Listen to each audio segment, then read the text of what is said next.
The Republican Speaker of the House of Representatives, John Boehner, told reporters Tuesday that the Republicans will not allow a U.S. default.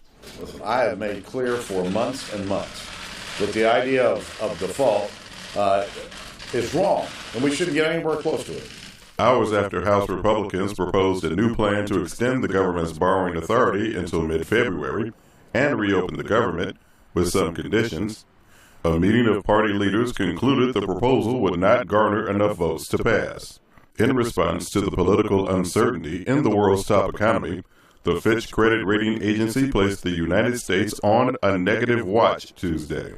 Officials say the U.S. Treasury could default on its $16.7 trillion debt if it is not allowed to borrow more after October 17th.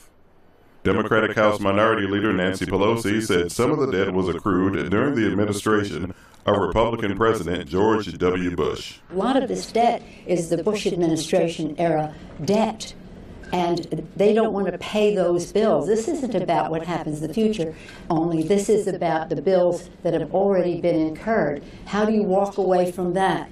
White House spokesman Jay Carney said that failing to raise the debt ceiling before the deadline would set a dangerous precedent. Once you get to that deadline, you've entered territory that we've never entered before. And that sends a signal, I think, globally, that there is uncertainty about the fidelity here in the United States to the principle that we always pay our bills on time. And that is why this line has never been crossed. Robert Shiller, the Yale University professor who is one of this year's 3 Nobel Prize winners for economics, told the VOA that both sides in Congress know a U.S. default would be disastrous.